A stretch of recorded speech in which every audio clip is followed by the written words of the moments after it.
아멘. 여러분은 작년에 얼마의 돈을 버셨습니까? 혹은 작년 살림살이에 얼마의 돈이 들었는지요?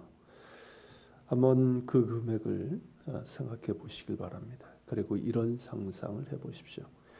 그 액수의 돈을 소유한 어떤 사람이 은행에 앉아 있다가 그 돈을 당신과 당신 가족을 위한 멋진 선물을 사는데 전부 쓰기로 결정을 하고 실제로도 그렇게 했습니다. 그래서 여러분이 정말 좋아할 만한 선물을 사서 보낸다면 어떻겠습니까? 또 하나의 상상을 해봅시다. 여러분 가족 중에 한 사람이 사람들 사이에서 정말 훌륭하다고 평판이 자자한 인물을 만나고 왔습니다. 그 인물은 온화한 지혜와 강력한 통찰력, 경건함, 유쾌함을 두루 갖추어서 그와 함께 시간을 보내는 것만으로도 말할 수 없는 특권이라고 여겨질 정도입니다. 그런데 그 인물을 만나고 온 가족 중에 한 명이 나머지 가족에게는 말도 없이 조금 전에 받은 멋진 선물들을 모두 현금으로 바꿔서 그 돈을 전부 그 인물에게 주었습니다. 그랬을 때 어떤 느낌일 것 같습니까? 무슨 생각이 들 것 같습니까? 아마도 본문 4절에 나오는 이 사람들이 느끼고 생각했던 말을 똑같이 느끼고 생각할 것입니다. 예수님께서 베다니에서 나병으로 고생하던 시몬의 집에 머무셔서 식사를 하실 때 한 여인이 매우 값진 향유, 순수한 나드 향유 한 옥합을 가지고 와서 그 향유를 깨뜨리고 그 향유를 예수님의 머리에 부었습니다.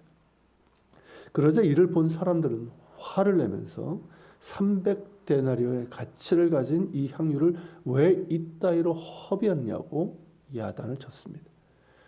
300데나리온, 당시 1데나리온이 평범한 노동자의 하루치 임금이었다고 하니까 휴일을 조금 빼고 그러면 대략 한 1년치 연봉에 해당합니다. 그 정도의 값어치를 가진 귀중한 향유 옥합이었다는 겁니다.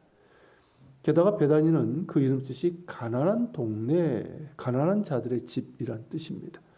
그 이름 뜻에서 볼 수 있는 것처럼 베다니의 가난한 사람들이 생전 만져보기 힘든 귀한 물건이었습니다.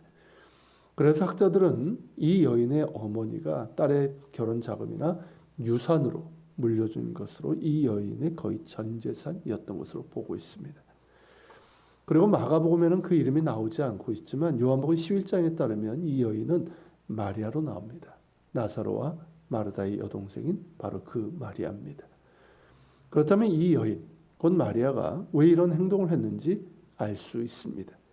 예수님께서 예루살렘에 오실 때 나사로의 집에 주로 머무셨습니다. 그러면서 하나님 나라의 말씀도 전하시고 그래서 이들 남매는 큰 은혜를 받았습니다. 우리가 아는 것처럼 한 번은 마르다가 예수님을 대접하기에 분주할 때 마리아는 예수님의 발치에 앉아서 하나님 나라의 복음을 듣는데 시간 가는 줄 몰라 하며 좋아했고 큰 은혜를 받았습니다. 예수님의 발치에 앉았다는 표현은 예수님의 제자로 받아들여졌다는 뜻입니다. 당시 남자들만 랍비의 제자로 받아들여지던 관행을 보면 마리아가 얼마나 큰 은혜를 받았는지 알 수 있습니다. 그런데다 얼마 전에 마리아의 오라버니 나사로가 죽었다가 예수님께서 다시 살리신 엄청난 일이 있었습니다. 죽었던 오빠를 다시 살리신 것도 너무나 큰 은혜지만 이 일로 마리아는 예수님이 부활이요 생명이신 메시아 곧 하나님의 아들이심을 더욱 확신하게 되었습니다. 이 모든 일을 생각할 때마다 마리아의 마음에는 주님을 향한 감사와 사랑의 마음으로 넘쳤습니다. 자신의 모든 것을 드리고 생명을 드릴 수 있을 만큼 감사했습니다. 이것이 마리아가 매우 값진 향유 옥합을 깨어 예수님의 머리에 부은 이유입니다. 향유 머리를 붓는 이 행위는 우리에게는 익숙하지 않지만 당시에는 왕의 대관식이나 매우 존귀한 사람에게 드리는 헌사와도 같았습니다. 마리아는 부활이요 생명이신 그리스도 하나님의 아들이신 예수님께 합당한 예물을 드린 겁니다. 그래서 예수님을 존귀하게 했습니다. 만왕의 왕이신 예수님의 대관식처럼 말입니다. 하지만 사람들은 이러한 마리아의 마음을 모릅니다. 그러기에 불평하고 비난합니다. 당연합니다. 거기에는 제자들도 포함됩니다. 그리고 불평하고 비난하던 사람들 대부분은 고개를 떨구고 매일 마주하던 문제를 떠올립니다. 내일은, 다음 주는, 다음 달은 어떻게 견뎌야 되나? 모아둔 돈도 하나도 없는데. 거기에 생각이 멈춰 그 이상 생각하지 못합니다. 그들 가운데 계신 예수님이 누구신지, 예수님께서 그동안 하신 일들, 그리고 베푸신 은혜, 그리고 지난 몇 주 동안 줄곧 해오신 말씀에 관심을 가진 사람들이 아무도 없습니다. 예수님께서는 지난 몇 주 동안 인자가 예루살렘에서 제사장들에게 넘겨져 죽임을 당할 것이나 다시 살아날 것을 말씀하셨습니다. 그리고 이 말씀이 이루어질 순간이 바로 며칠 앞입니다. 지금이 바로 인자가 넘겨져 죽임을 당할 순간입니다. 하지만 아무도, 심지어 제자들조차도 그 말씀에 관심을 두지 않았고 이해하지 못했습니다. 그들의 생각은 오직 먹고 사는 것, 그리고 저렇게 비싼 향유를 허비하는 마리아에 대한 불만과 비난과 정죄였습니다. 정말 안타까운 일입니다. 그러자면 마리아는 이 말씀을 기억했을까요? 그래서 이 일을 한 걸까요? 그렇지는 않았을 겁니다. 마리아가 그리한 것은 앞서 본 것처럼 예수님의 은혜에 대한 감사와 사랑이 그 마음에서부터 우러나온 행동입니다. 너무나도 감사해서 자신의 가장 귀한 것 전부를 왕께 드린 겁니다. 그런데 예수님께서는 마리아의 행동을 새롭게, 그것도 어둡지만 강력한 방식으로 해석하시면서 받으셨습니다. 그것은 예수님 자신의 장례를 미리 준비하는 것으로, 예수님의 몸에 향유를 부은 것으로 받으신 겁니다. 예수님께서는 이제 곧 일어날 일들을 예견하셨습니다.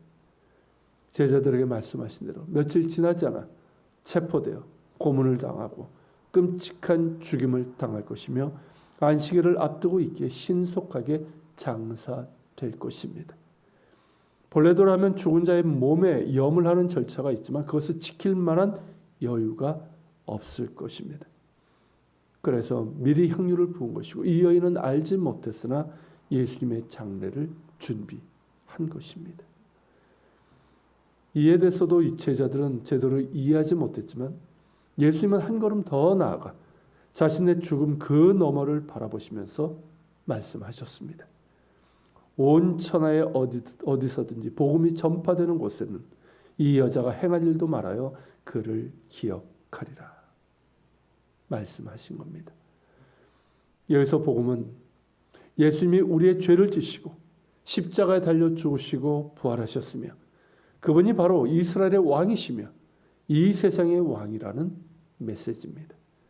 그를 믿는 자는 누구든지 멸망치 않고 구원을 받으며 하나님 나라의 백성이 되리라는 메시지입니다. 그 복음이 전해지는 곳마다 이 여자가 행할 일도 말하여 그를 기억하게 하라 말씀하셨습니다. 어떻습니까? 실제로 그렇게 되었습니다. 온 세상이 복음을 들을 때, 그리고 복음의 핵심인 십자가 고난을 이야기할 때, 그 이야기 안에서 이 여인은 영예로운 자리를 차지하고 있습니다. 주님께서 주신 은혜, 죽을 수밖에 없는 죄인을 용서하시고 구원하신 그 은혜, 하나님 나라의 그 놀라운 복음, 부활이요 생명이신 주님으로 인해서 감사하고 자신을 드리는 자를 주님께서는 결코 잊지 않으십니다. 일찍이 하나님께서 나를 존귀히 여기는 자를 나도 존귀하게 하리라고 하셨는데 그 말씀대로 이 여인을 존귀하게 하셨습니다. 우리는 주님 보실 때 어떤 모습일까요? 주님께서 주신 은혜와 사랑에 감사하며 주님을 사랑하고 자신을 드리고자 하는 그 마음과 행동을 주님께서 보시고 우리 역시 존귀하게 여기실까요? 만일 우리가 주님께서 우리에게 주신 그 은혜를 안다고 한다면 우리가 깨뜨려 드릴 향유값은 과연 무엇일까요? 우리에게 주님의 그 놀라운 은혜를 알게 하시고 주님을 향한 사랑의 마음, 감사하는 마음으로 충만하여 우리의 중심과 소중한 것, 그리고 우리 자신을 주님께 드릴 수 있기를 소망합니다. 주님은 그러시기에 너무나 합당하시고 우리의 모든 것을 통해서 존귀와 영광을 받으시기에 합당하십니다. 당신의 모든 것을 우리에게 주셨기 때문이며 그분이 곧 하나님이시기 때문입니다. 같이 기도합시다. 주님, 자신의 전부를 주님께 드린 마리아, 그 향유값을 깨뜨려 주님을 존귀하여, 그래서 주께서 그를 존귀하게 하신 그 모습을 우리가 바라보며 우리는 과연 어떤 모습으로 주님 앞에 서 있는지를 돌아보게 됩니다. 주님, 우리의 모든 것을 통해서 존귀의 영광을 받으시기 합당하신 주님, 우리 역시 주님을 향한 감사, 사랑하는 마음, 우리의 중심과 소중한 것, 우리 자신을 주님께 드리게 하여 주옵소서. 이것이 마땅하고 합당합니다. 우리 같이 기도하는 시간 앞에 나아갑시다.